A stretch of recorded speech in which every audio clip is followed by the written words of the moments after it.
Who does whataboutism actually influence? Why do deflections feel so good, but never influence your target audience? Welcome to an Overthinker's Almanac. Today, I want to discuss a different angle on the DOE's recent climate change report and its resulting storm of outrage and counterarguments, connecting it to my ongoing work on plastic sustainability, just not how you'd expect. Here's the twist. I'm not here to debate facts. We've all seen how that goes. Instead, I want to zoom out and look at the tactic underneath it all, whataboutism. Who does it actually influence? Why does it feel so satisfying to use, even when it doesn't work?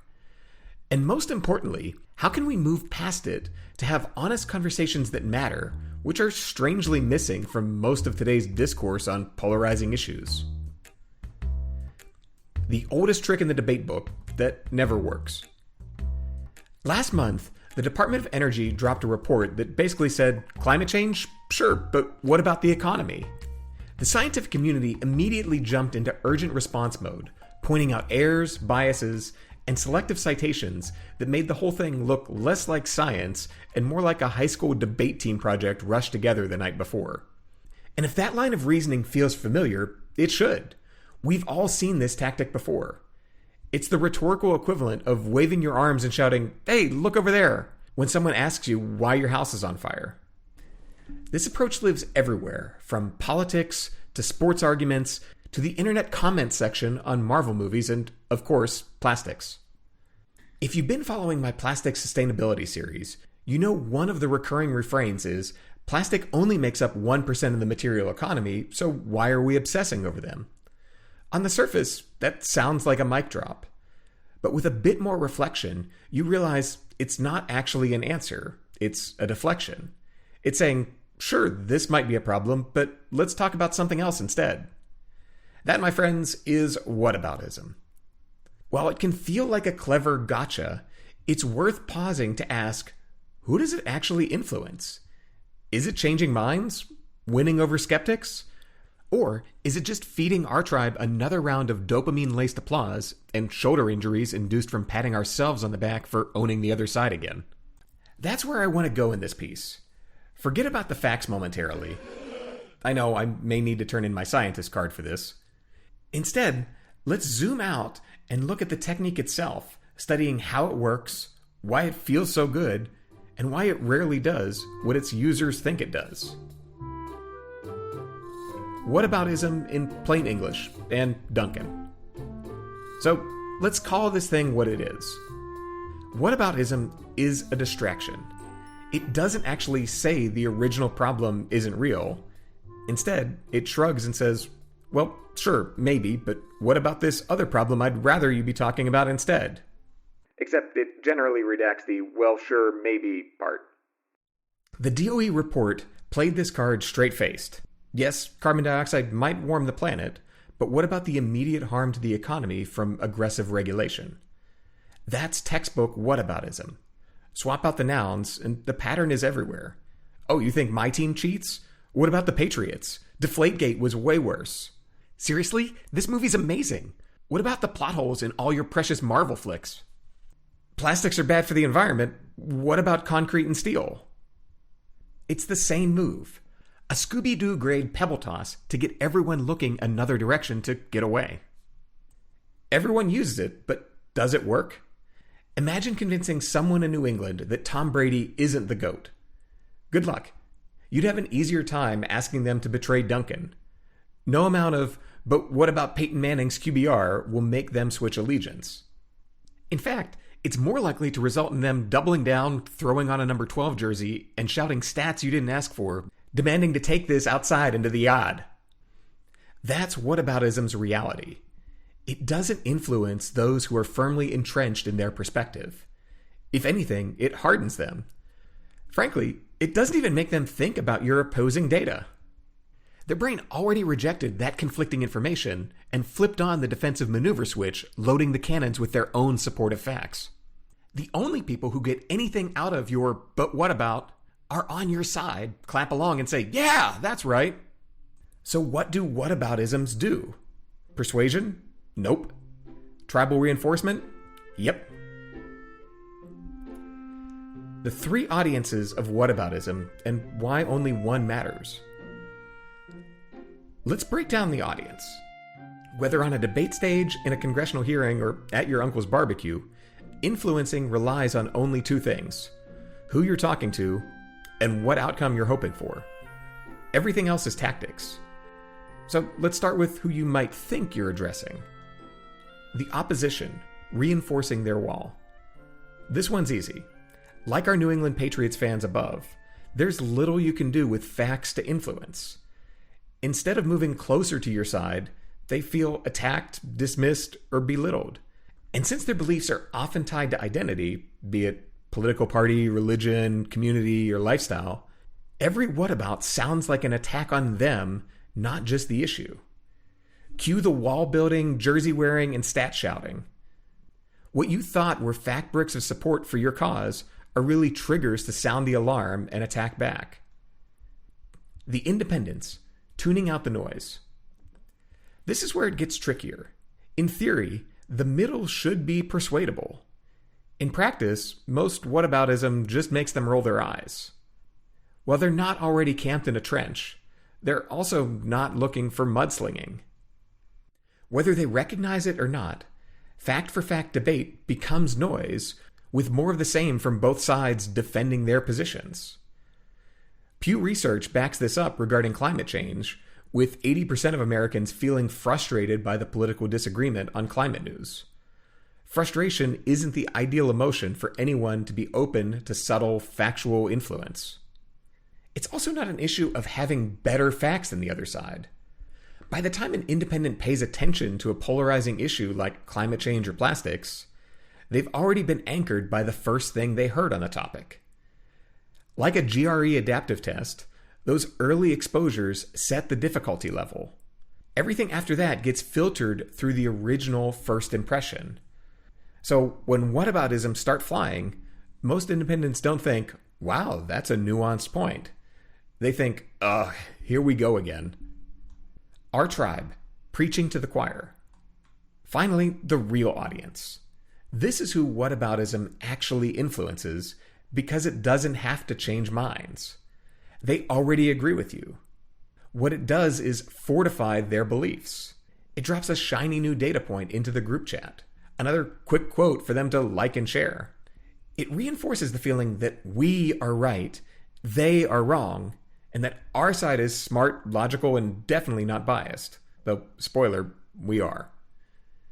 This is confirmation bias at work. Every pebble you throw against the other side replicates neatly in your own camp as ammo. So, does whataboutism work? It depends on how you define success.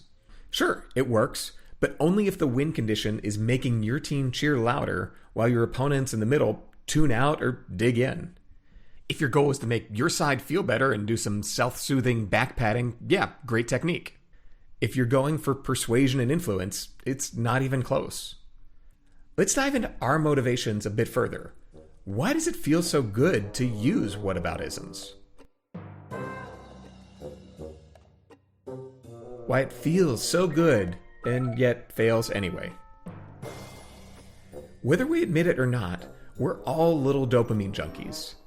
It feels good to feel smart, affirm what we're already confident we know, and reinforce our worldview. As much as we say influencing the other side and independence is our motivation, we honestly stick with the same ineffective techniques because the chemical receptors in our brain are like, heck yeah, you tell them, do that again. Each time your whatabout lands with your own tribe, it's like a little shot of chemical applause. Yes, you're right. Yes, we're the smart ones. Yes, the other side is ridiculous. It feels good because it reinforces identity and belonging. And our brains are far more wired to chase belonging than to chase truth. It's a much more deeply seated rationale for confirmation bias, agreeing with what we already think we know because it feels good, it's convenient, and it feels like it should work because everyone should see the world exactly like I do, right? Well, no. Again, not even close. We all have this deluded sense that we're the only ones in the world who see reality exactly how it is. It makes so much sense. Every experience we've had in life has brought us to this moment, and we can see everything with crystal clear technicolor realism. Unfortunately, everyone else feels the exact same way. This is naive realism. We are absolutely confident that we see the world as it truly is, while everyone else is obviously deluded, biased, or brainwashed. It's funny how that works when both sides think they're the only objective ones in the room. So instead of two sides exchanging ideas, we really get two sides exchanging high fives with their own supporters, talking past each other, preaching to their choirs, and building a fortress of facts no one can breach. How to stop throwing pebbles and start talking. If whataboutism is just a never-ending battle of throwing pebbles that don't move the needle for anyone we actually want to influence, the obvious next question is, how do we stop playing in the gravel and actually talk to each other? Spoiler, we need to give up on our dopamine addiction and shift the definition of what it means to win. We need to open genuine communications to understand their side, particularly their values, concerns, and priorities, to find common ground to develop actual solutions. Here's a quick guide. 1. Recognize the tactic. The first step is awareness. When you hear, "Sure, but what about?" hit the mental buzzer. Remember that it's not an argument and it's often just a deflection, but it makes sense to the other side. Or if your side uses it, it makes sense to you. It reflects values and priorities, which is a critical piece to getting to the real conversation. Climate debates? It's usually today's economy versus tomorrow's environment. Plastics? Today's convenience versus future waste. Just don't go from recognition to immediately preparing to return fire. Number 2, don't take the bait. The temptation is to fire back with your own better whataboutism. No, the economy will be worse if we ignore climate change. Congrats, you've just prolonged a pebble fight. Instead, stop. Take a breath. Remind yourself facts in fortress mode don't convert anyone. Avoid falling into the trap of, I see the flaw, but let me get one more punch in and then we can have the real conversation. Instead, respond with control and openness. Number 3, ask better questions, aka channel your inner Socrates. Rather than retaliating, pivot to curiosity. Say, you brought up the economy, which is a valid concern. Can you tell me more about what worries you most? Jobs, prices, something else? Now you've shifted the dynamic. You are fundamentally changing the goal from winning to understanding. This act of intellectual generosity is actually what disarms tribal defenses, something another volley of facts could never do. It becomes a conversation, and more critically, you're letting them respond from their position of strength, making it increasingly comfortable for them to continue the discussion. Just remember, tone makes the difference here. Number 4, watch your tone while being consistent. There's an incredible Key and Peele sketch on this idea. When discussing via text, realize that the reader will apply their own perceived tone to your words. This sets up the next critical aspect, which is consistency. Suppose you were out there dunking on the opposition yesterday, sharing public high fives with your tribe. In that case, you'll lack some credibility to be invited over to the opposition's fortress for tea. Realize that if you're going to walk this path, it takes control and extreme discipline. If you're not consistent, it's more challenging to get to the next phase. 5, find common ground. Almost every whataboutism hides a legitimate value. Nearly everyone perceives themselves as a good person. They're just seeing the world through their own naive realism. They're human. This creates an amazing opportunity for insight. Don't just look to counter their whatabout. Think about it a layer deeper. What does it say regarding what they care about? Demonstrate that you heard them, recognize their concerns, and understand what they value. Naming what you heard out loud builds trust and keeps the door open for actual dialogue.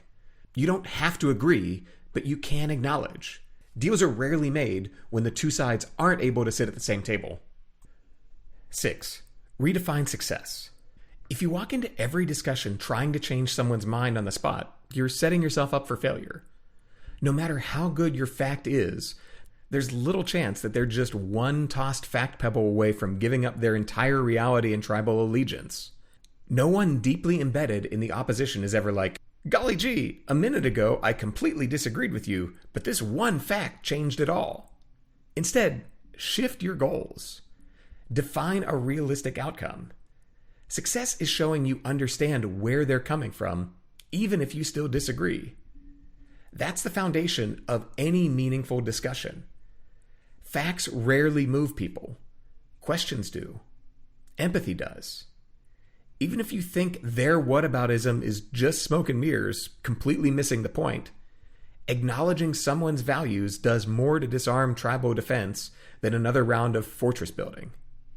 Save yourself from the excess CO2 emissions of spouting facts they won't hear, or your lost sanity of continuing to scream into the void. Who are you really influencing? Ultimately, whataboutism doesn't persuade. It self-validates.